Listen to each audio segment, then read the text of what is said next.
Welcome to Thinking Readers, where children listen to stories and learn to think. Today is day 7 of our story advent calendar. Day 7 already. 7 days closer to Christmas. Yesterday, we read the first 2 chapters of The Wizard of Oz. We talked a lot about place and setting and how it can really help to build a mood for the story and mirror the feelings of the characters. We looked at how we can work out the meaning of a word by looking at the sentence that follows it. Often the writer will add a bit more of a description or clarification following a word that we don't know. I left you with a question yesterday. Is there a place that you go that always makes you feel a certain way? I shared my place with Donkey. Oh, Donkey, face forward, please. The place that always makes me feel full of wonder is the sea. I think it's to do with the expansiveness of the sea meeting the sky, the horizon. It makes me feel that anything is possible and fills me with wonder. Did any of you have the sea? I wonder what your places are. It's worth thinking about, isn't it? Particularly if there are places that make you feel good. Our story today is The Firework-Maker's Daughter by Philip Pullman. Have a look at the front cover. It's quite a lot going on in this front cover, isn't there? What kind of a story is this going to be? Make your prediction. Chapter 1. 1,000 miles ago, in a country east of the jungle and south of the mountains, there lived a firework maker called Lalchand and his daughter Lila. Lalchand's wife had died when Lila was young. The child was a cross little thing, always crying and refusing her food. But Lalchand built her a little cradle in the corner of the workshop where she could see the sparks play and listen to the fizz and crackle of the gunpowder. Once she was out of the cradle, she toddled around the workshop, laughing as the fire flared and the sparks danced. Many a time she burnt her little fingers, but Lalchand splashed water on them and kissed her better, and soon she was playing again. When she was old enough to learn, her father began to teach her the art of making fireworks. She began with little crackle dragons, 6 on a string. Then she learned how to make leaping monkeys, golden sneezes, and Java lights. Soon she was making all the simple fireworks and thinking about the more complicated ones. One day she said, "Father, if I put some flowers of salt in a Java light instead of cloud powder, what would happen?" "Try it and see," he said. So she did. Instead of burning with a steady green glimmer, it sprayed out wicked little sparks, each of which turned a somersault before going out. "Not bad, Lila," said Lalchand. "What are you going to call it?" "Tumbling demons," she said. "Excellent. Make a dozen and we'll put them in the New Year's festival display." The tumbling demons were a great success, and so were the shimmering coins that Lila invented next. As time went on, she learned more and more of her father's art, until one day she said, "Am I a proper firework maker now?" "No, no," he said, "by no means. You don't know the start of it. What are the ingredients of flyaway powder?" "I don't know." "And where do you find thunder grains?" "I've never heard of thunder grains." "How much scorpion oil do you put in a Krakatoa fountain?" "A teaspoonful." "What? You'd blow the whole city up." "You've got a lot to learn yet. Do you really want to be a firework maker, Lila?" "Of course I do. It's the only thing I want." "I was afraid so," he said. "It's my own fault. What was I thinking? I should have sent you to my sister Jambavati to bring you up a dancer. This is no place for a girl, now I come to think of it. Just look at you. Your hair's a mess. Your fingers are burnt and stained with chemicals, and your eyebrows are scorched. How am I going to find a husband for you when you look like that?" Lila was horrified. A husband? Well, of course. You don't imagine you can stay here forever, do you? They looked at each other as if they were strangers. Each of them had quite the wrong idea about things, and they were both alarmed to find it out. So Lila said no more about being a firework maker, and Lalchand said no more about husbands, but they both thought about them all the same. Now, the king of that country owned a white elephant. It was the custom that whenever the king was annoyed and wanted to punish one of his courtiers, he would send him the white elephant as a present. And the expense of looking after the animal would ruin the poor man, because the white elephant had to sleep in silk sheets, enormous ones, and eat mango-flavoured Turkish delight, tons of it, and have his tusks covered in gold leaf every morning. When the courtier had no money left at all, the white elephant would be returned to the king ready for his next victim. Wherever the white elephant went, his personal servant had to go too. The servant's name was Chulak, and he was the same age as Lila. In fact, they were friends. Every afternoon, Chulak would take the white elephant out for his exercise, because the elephant would go with no one else. And there was a reason for this. Chulak was the only person apart from Lila who knew that the elephant could talk. One day, Lila went to visit Chulak and the elephant. She arrived at the elephant house in time to hear the elephant master losing his temper. "You horrible little boy," he roared. "You've done it again, haven't you?" "Done what?" said Chulak innocently. "Look," said the elephant master, pointing with a quivering finger at the elephant's snowy flanks. Written all over his side in charcoal and paint were dozens of slogans. "Eat at the Golden Lantern," "Bangkok Wanderers for the Cup," "Star of India Tandoori House." And right at the very top of the white elephant's back, in great big letters, "Chang loves lotus blossom true. Kiss, kiss, kiss." "Every day this elephant comes home with graffiti all over him," shouted the elephant master. "Why don't you stop people doing it?" "I can't understand how it happens, master," said Chulak. "Mind you, the traffic's awful. I've got to watch those rickshaw drivers like a hawk. I can't look out for the graffiti artists as well. They just slap it up and run." "But Chang loves lotus blossom true.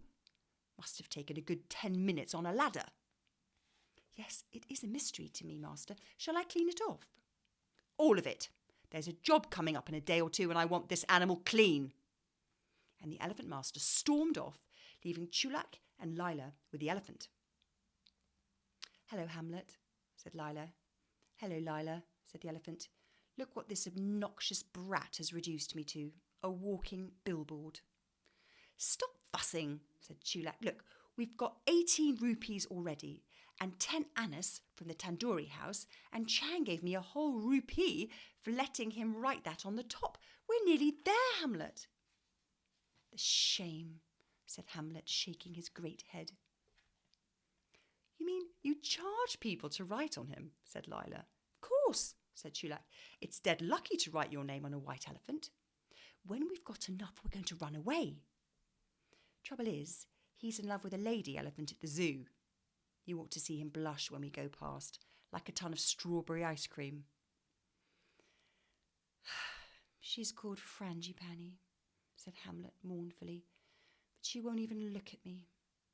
And now there's another job coming up, another poor man to bankrupt. Oh, I hate Turkish delight. I detest silk sheets, and I loathe gold leaf on my tusks. I wish I was a normal, dull grey elephant." "No, you don't," said Chulak. "We've got plans, Hamlet, remember?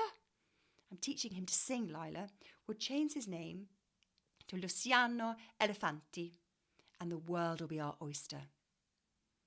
"But why are you looking so sad, Lila?" said Hamlet, as Chulak began to scrub him down. "My father won't tell me the final secret of firework making," said Lila.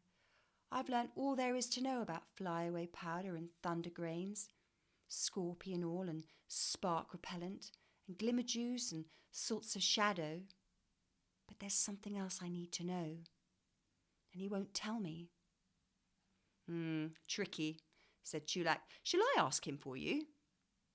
"If he won't tell me, he certainly won't tell you," said Lila. "He won't know he's doing it," said Chulak. "You leave it to me."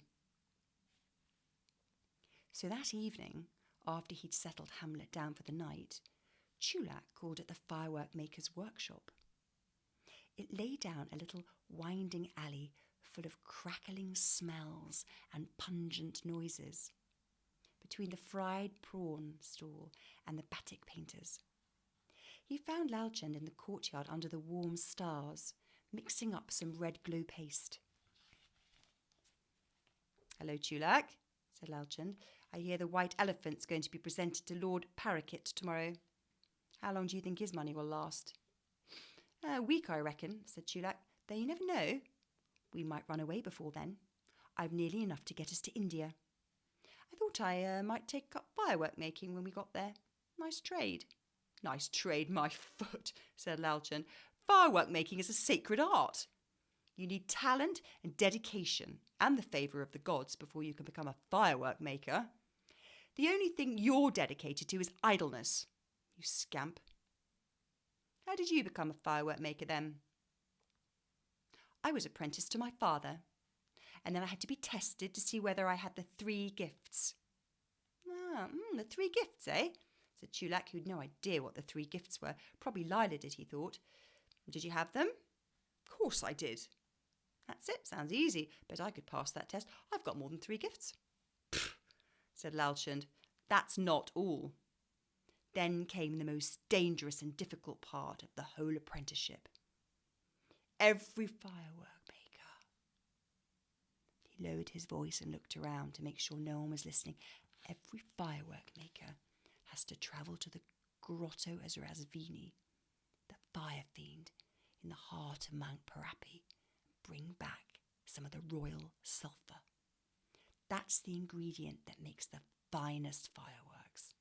Without that, no one can be a true firework maker." "Ah," said Chulak. "Royal sulphur Mount Merapi. That's the volcano, isn't it?" "Yes, you pestilential boy. And I've already told you far more than I should. That's a secret, you understand?"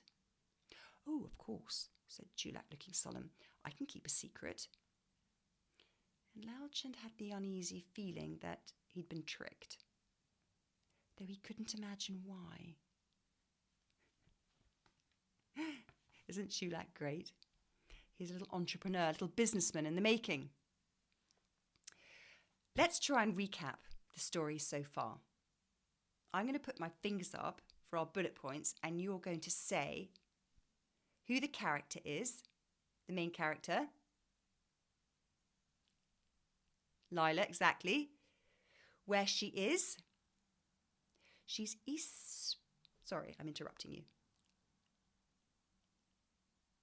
East of the jungle and south of the mountains. That's right. Now, possibly somewhere near India. India was mentioned, wasn't it?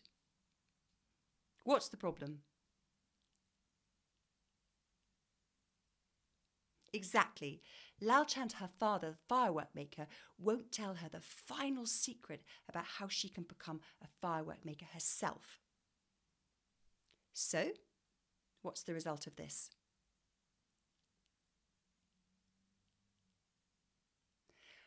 Her friend Chulak cons her father into telling him. Brilliant. Now, Lalchand won't tell Lila the secret. What do we think about that? Now, I need to enlist the help of my friends here. Donkey, you know. But somebody you don't know yet, you're going to meet today. This is Horse. Okay. Now, Donkey and Horse at loggerheads. Because Donkey thinks that Lalchand is a bad father. But Horse thinks that Lalchand is a good father. So we're going to hear from donkey, and then we're going to hear from horse, and we're going to hear their opinions. And I wonder what your opinion is. Are you going to share the opinion of donkey or horse? And will your opinion change by the end of their little speeches? So let's start with donkey. Working all good? Okay, donkey. Why is Lalchand a bad dad? Well, says donkey, Lalchand's a bad father because he has Lila in the workshop as an infant, surrounded by fire and gunpowder and hazardous materials. And when she's a toddler, she's burning her fingers, and it's a very dangerous place for her to be. Then he teaches her everything there is to know about being a firework maker. He gets her all excited about it. He puts her special inventions in the festival display. And just when she wants to become a proper firework maker, he says that she can't. He won't tell her the secret. And he wants to get her married off. Not just that, but he's really mean to her. He makes her feel stupid, and he insults the way she looks. So he's a bad dad. You make some good points, donkey. Okay, now let's hear from horse. Horse, why do you think that Lalchand is a good dad? Okay, all working correct.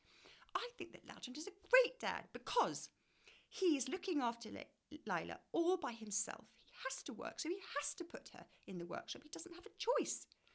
He exposes her to all these wonderful senses and all these wonderful experiences. He teaches her everything he knows and lets her experiment and lets her name her creations and lets her show her creations at the festival. And then, when he realizes that she's taking this all very seriously, he suddenly realizes that she can't have that career. She needs to have a husband. And so he wants to protect her and find her a husband. And that is why he won't tell her the secret.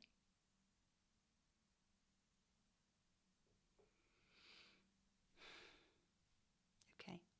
Horse, you make some very good points.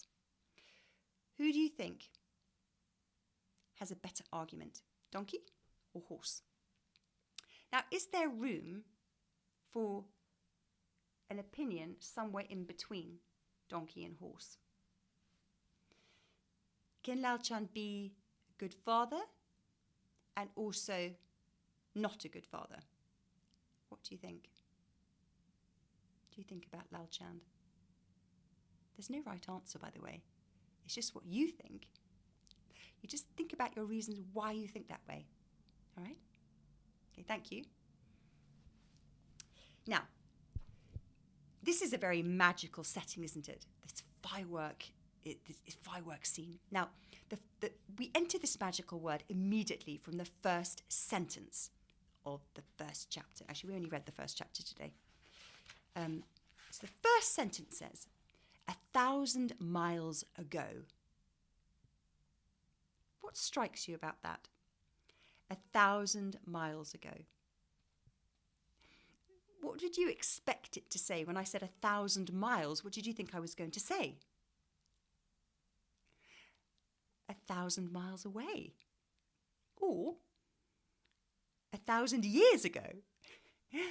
What Philip Pullman has done is he has mixed time and distance.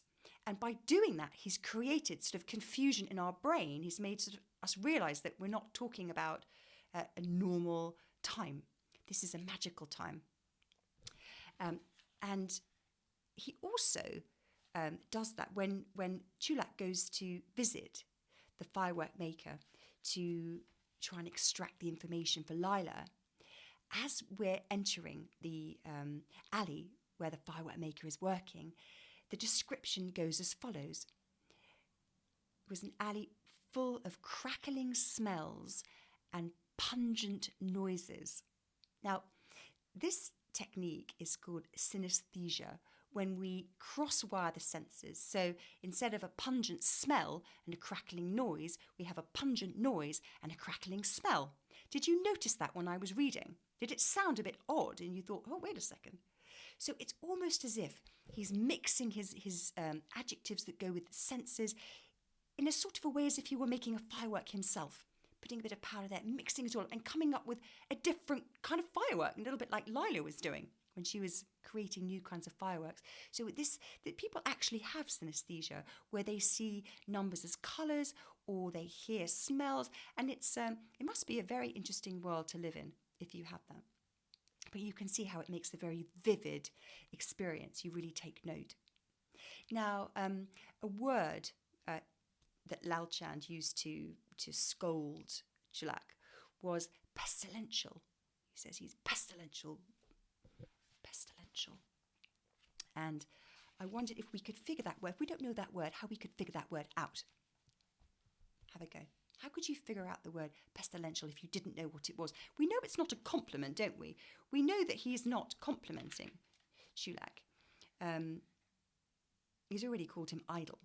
So we know it's not going to be something complimentary. What word is inside there? Yes, pest. Exactly. And you know what a pest is. So he's annoying. So there's a beautiful looking word that actually just means pest.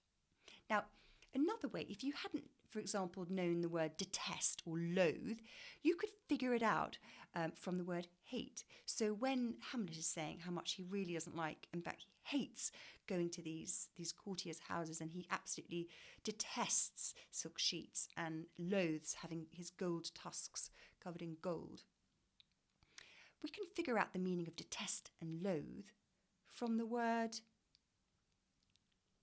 hate, exactly, because they all belong in the same category of feeling. We know that Hamlet is feeling that he doesn't want this experience. So we know that detest and loathe are going to be synonyms. They're going to be similar to hate, aren't they? And you can figure that out by the power of three there. Now, I'm going to leave you with a final question. And you can talk your answer through with your one or two toys or parents or pets. How do you feel about the idea that Lila can't be a firework maker's daughter because she has to have a husband? So that's her role in life. Her role in life is to actually be someone's wife, not to do her passion, which is to make fireworks. I just want you to think about that.